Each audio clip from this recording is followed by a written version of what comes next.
మిగిలిన డీటెయిల్స్ చూద్దాం. వైసీపీ ప్రభుత్వం అమరావతిపై కక్షగట్టి విధ్వంసానికి పూనుకుంది. 5 ఏళ్లలో ఒక్క ఇటుక రాయి వేయకపోగా అమరావతి బ్రాండ్ ఇమేజ్ ని తీవ్రంగా దెబ్బతీసింది.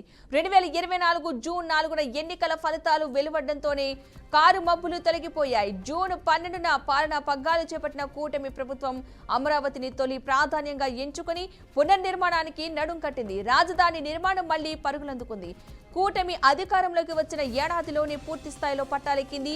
రాజధానిలో ప్రభుత్వ భవనాల నిర్మాణం, రహదారులు, కాలువల అభివృద్ధి, రిజర్వాయర్ల నిర్మాణం వంటి ప్రధాన మౌలిక వసతులు, రైతులకు స్థలాలు ఇచ్చిన లేఅవుట్ల అభివృద్ధికి 64,000 కోట్ల రూపాయలతో అంచనాలను రూపొందించి 50,000 కోట్ల రూపాయలకు పైగా పనులకు ఇప్పటికే టెండర్లు ఖరారు చేశారు. 8,000 మంది కార్మికులు అక్కడ పనిచేస్తున్నారు. ఈ పనులన్నీ 3 ఏళ్లలో పూర్తి చేయాలని లక్ష్యంగా పెట్టుకున్న ప్రభుత్వం భవిష్యత్ అవసరాల దృష్ట్యా ఎయిర్పోర్ట్, స్పోర్ట్స్ సిటీ వంటి నిర్మాణాల కోసం మలి దశలో 45,000 ఎకరాల భూ సమీకరణకు సిద్ధమైంది.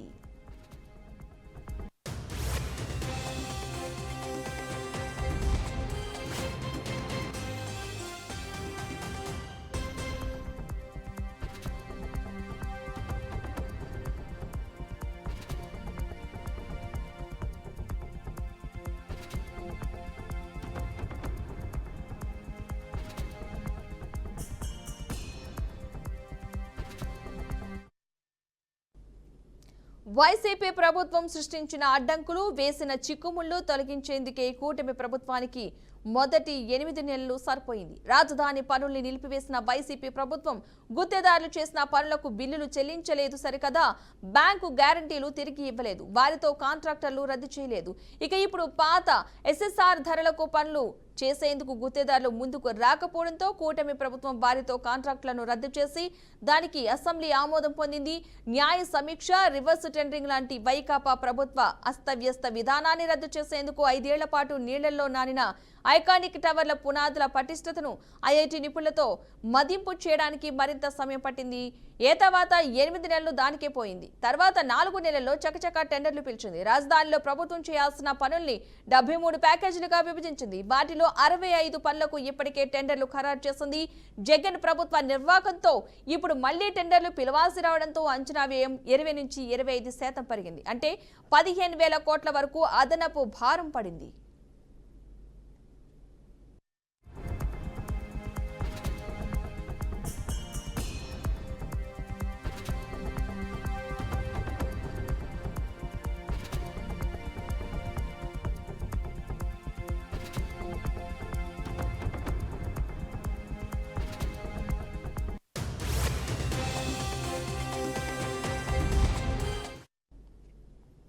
ఇక రాజధాని నిర్మాణానికి ఈసారి కేంద్రం పూర్తి స్థాయిలో అండదండలు అందించడం సానుకూల పరిణామం. కేంద్రంలోని ఎన్డీఏ ప్రభుత్వంలో ఈసారి తెదేపా కీలకమైన భాగస్వామి కావడంతో అమరావతికి అన్ని విధాల అండగా ఉండేందుకు మోదీ ప్రభుత్వం ముందుకొచ్చింది. ముఖ్యమంత్రి చంద్రబాబు కోరిందే తడవుగా అమరావతి పునర్నిర్మాణానికి ప్రధాని నరేంద్ర మోదీ ముఖ్య అతిథిగా హాజరయ్యారు. కేంద్రం చొరవ తీసుకుని ప్రపంచ బ్యాంకు ఏడీబీల నుంచి 15,000 కోట్లు ఇప్పించింది. దాన్ని రాష్ట్రానికి గ్రాంట్గా ఇస్తున్నామని, ఆ రుణాన్ని తామే తిరిగి చెల్లిస్తామని హామీ ఇచ్చింది. రాజధాని నిర్మాణానికి తీసుకునే రుణాలు ఎఫ్ఆర్బిఎం పరిధిలోకి రాకుండా మినహాయింపు ఇచ్చింది. ఆంధ్రప్రదేశ్కి రాజధానిగా అమరావతిని ప్రకటిస్తూ విభజన చట్టంలో సవరణ చేయాలన్న విజ్ఞప్తిపైన సానుకూలంగా స్పందించింది.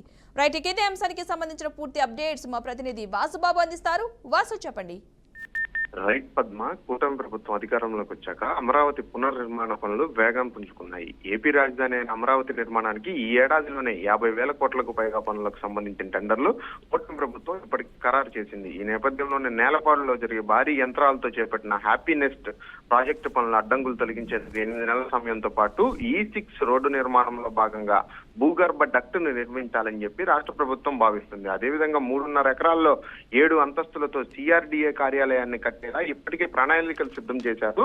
వీటితో పాటుగా ప్రీ ఫ్యాబ్రికేటెడ్ విధానంలో పురపాలక శాఖ పరిధిలోకి వచ్చే మరో 2 కార్యాలయాలైన టిడ్కో, మెప్మా కార్యాలయాలను నిర్మిస్తున్నారు. అటు స్వచ్ఛాంధ్ర కార్పొరేషన్ కు సంబంధించి 360 కిలోమీటర్ల పొడవైన ప్రధాన రహదారుల నిర్మాణం కూడా చేపట్టారు. అదేవిధంగా గతంలో చెప్పినట్లే న్యాయమూర్తులకు, మంత్రులకు ప్రత్యేక బంగ్లాలను కూడా నిర్మిస్తున్నారు. వీటితో పాటుగా కొండవీటి వాగు విస్తరణ, అభివృద్ధి పనులు, పాలవాగును అభివృద్ధితో పాటు మొత్తం 40 కిలోమీటర్ల మేర కొండవీటి వాగును సంబంధించిన పనులు చేస్తున్నారు. అదేవిధంగా శాఖమూరు కృష్ణాయపాలెం వద్ద రిజర్వాయర్లకు నిర్మించి 2027 మార్చి నాటికి పరిస్థితుల్లో పనులు మొత్తం పూర్తి చేయాలనే లక్ష్యంతో రాష్ట్ర ప్రభుత్వం ఉన్నట్టుగా తెలుస్తుంది. ఈ నేపథ్యంలోనే 930 కోట్ల రూపాయలతో చేపట్టిన హ్యాపీ నెక్స్ట్ కు సంబంధించిన పనులు నేలపాడు వద్ద 12 టవర్లలో మొత్తం 1200 ఫ్లాట్లు అయితే నిర్మిస్తున్నారు. ఇప్పటికీ దేశంలో పేరు పొందిన విద్యా సంస్థలు అటు అమరావతికి క్యూ కడుతున్నాయి. ప్రముఖ విద్యా సంస్థలైన బిట్స్, XLRI, నేషనల్ లా యూనివర్సిటీలకు ఇప్పటికీ ప్రభుత్వం స్థలాలు అయితే కేటాయించింది. వీటితో పాటుగా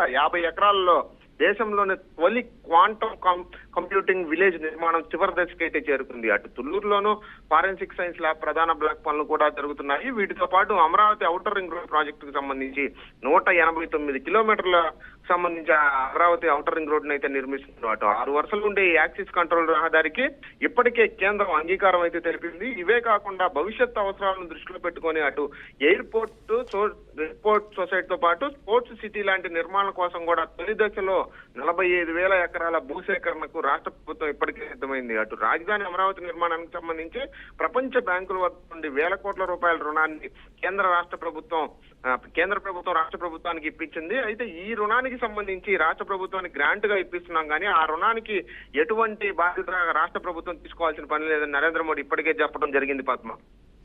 రైట్, థ్యాంక్ యూ వాసు.